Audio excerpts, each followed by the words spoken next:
अब कलयुग जैसे समय में अगर राक्षस नहीं मिले और सतयुग त्रेता द्वापर के लिए हम उनकी कथाएं सुनते आ रहे हैं तो बड़ी विचित्र बात हो जाती है। इस चीज़ को जानने के लिए बहुत सारे विद्वानों, बहुत सारे जो इस तरह से अन्वेषण करने वाले लोग हैं, पुरातत्व विशेषज्ञ हैं, बहुत सारी चीज़ें हमने जानने की कोशिश की। पुरातत्व विशेषज्ञ से जानने की कोशिश की कि क्या कभी कोई उनको प्रमाण मिला है कि जिस तरह से प्राचीन काल के चित्रों में हम देखते हैं कि सींग वाले राक्षस देवों से लड़ रहे हैं, तो उनको कोई प्रमाण नहीं मिला। इसी तरह से चीन में आप देख सकते हैं ड्रैगन की कहानी बार बार आती है, लेकिन ड्रैगन का कोई प्रमाण नहीं मिला हुआ आज तक। कलयुग जैसे ऐसे समय में जहां पर सब कुछ गलत हो रहा है, वो राक्षस क्यों नहीं है? तो बहुत सारे अन्वेषण के बाद एक चीज मालूम पड़ी कि आपने गीता में पढ़ा होगा 3 गुण सत, रज और तम।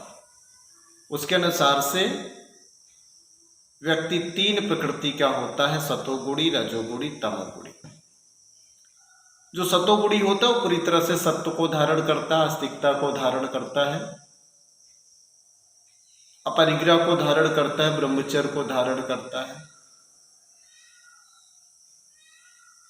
दिनचर्या ऋतुचर्या के अनुसार से एकदम नियमबद्ध होता है,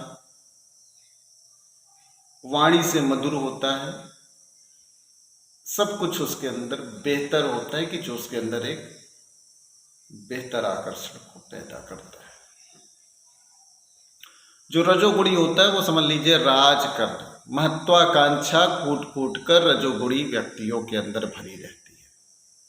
सतोगुणी में महत्वाकांक्षा नहीं मिलेगा, परमार्थ ज्यादा मिलेगा, लेकिन रजोगुणी के अंदर महत्वाकांक्षा है, वो अपने महत्व को बनाने की इच्छा में प्रयत्न करता है और उस प्रयत्न के लिए उसके अंदर थोड़ा क्रोध होता है, थोड़ी हिंसा होती है, खान पान में भी थोड़ा बहुत गलत होता है मतलब, और लेकिन दिखावे में वो पूरा पूरा उत्कृष्ट और सतोगुणी बनने का प्रयास करता है।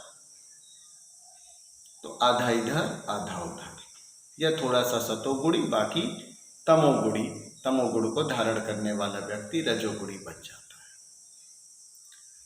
लेकिन सतोगुणी का 1% भी अगर अंश किसी के अंदर नहीं है, तमोगुणी व्यक्ति के अंदर अगर 1% भी सतोगुण का अंश है तो वो रजोगुणी का बन सकता है, लेकिन 1% भी सतोगुण नहीं है तो व्यक्ति तमोगुणी हो जाता है। पूरी पूरी उसके अंदर हिंसा होती है,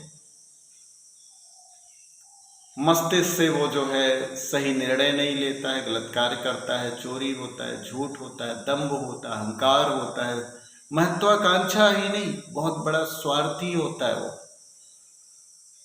लालची होता है, निशाचर, राक्षस, दानव। आप देखते होंगे बहुत सारे लोग जो सुबह सुबह लेट से उठ करके मंदिर में जाते हैं, पूजा करके आते हैं, सोचते हैं और बताने की कोशिश करते हो अपने धर्म को आगे बढ़ा रहे हैं, जीवंत कर रहे हैं। मैं उनकी बात कर रहा हूँ, उनमें से जो रात को 2 बजे तक फालतू चीजें बैठ के मोबाइल या इन सब चीजों में गैजेट्स में करते रहते, या रात रात भर जुआ खेल रहे, रात रात भर शराब पी रहे। निशाचर, जो रात में चले वो निशाचर। अब ऐसे लोग क्या हुए निशाचर हुए, ऐसे ही लोग राक्षस हुए, ऐसे लोग। अभी तो शुरुआत है, बचपन में आप देख रहे हो कि अगर ये गुण बिगड़ गया तो बड़े होकर के ये पूरी तरह से तमोगुणी हो जाएंगे। घर वाले खुश क्योंकि पैसा अच्छा कमा रहा, बेईमानी से कमा रहा, अच्छा कमा रहा, घर वाले खुश है क्योंकि कमा रहा, लेकिन उस कमाई के चक्कर में, घर वालों को खुश करने के चक्कर में वो तमोगुणी का हो गया, राक्षसी हो गया, इसका मतलब वो दानव हो गया। अब जो दानव हो गया, मनुष्य में ये 3 श्रेणियां विभक्त हो गई, सत, रज और तम के अनुसार से। अब आप समझ लीजिएगा कि आप किस श्रेणी में हैं, कहां पर हैं, इस चीज को आपको जानना जरूरी है इस वीडियो को सुन करके। अगर आपको ये मालूम पड़ गया है कि आप किस श्रेणी में हैं तो आप इसमें एक कमेंट भी डाल दीजिएगा, तब समझ में आए। लेकिन अगर आप कमेंट नहीं डालते हैं तो सतोगुणी तो बिल्कुल नहीं। हर आदमी चाहेगा काश मेरा नाम सतोगुणी में होता, लेकिन जब आप समझेंगे तो आपको लगेगा, मालूम पड़ जाएगा कि सतोगुणी नहीं है।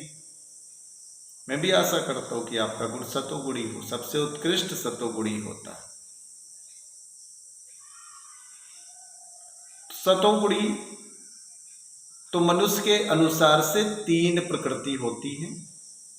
अब उसी सतोगुणी, रजोगुणी, तमोगुणी को 3 नाम दिए गए हैं। गुण के अनुसार से उसको 3 नाम दिए गए। जो तमोगुणी है उसी को दानव बोला जाता है, राक्षस बोला जाता है या निशाचर बोला जाता है। जो रजोगुणी है उसी को मानव बोला जाता है। कौन सा मनुष्य? जिसके अंदर महत्वाकांक्षा होती है वो मानव होता है।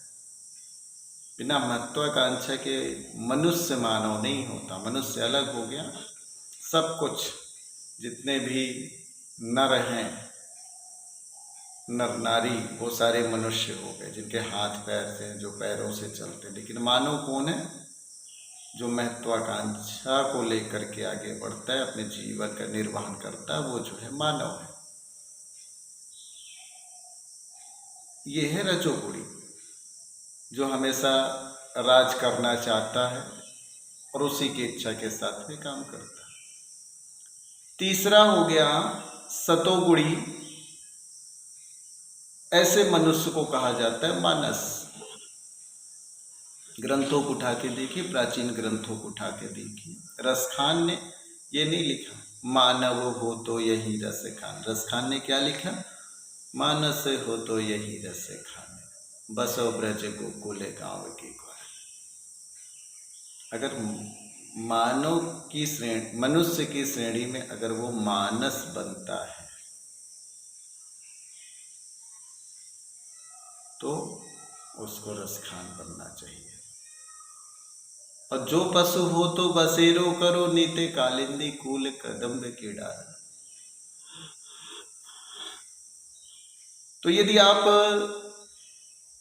इनमें से तीनों में से अगर निशाचर हैं या मानव हैं या मानस हैं, तो आप नीचे कमेंट बॉक्स में आप डाल दीजिए कि आप इन तीनों में से हैं क्या। मैं जानने को बड़ा उत्सुक हूँ। इससे मुझको मालूम पड़ेगा कि हमारी दुनिया कहाँ जा रही है फ्यूचर में। तो ये 3 प्रकृति को समझिए और 3 प्रकृति के अनुसार से आप समझिए कि आप है क्या, और ज़रूर बताइए। पुनः मिलते हैं। धन्यवाद, नमस्कार।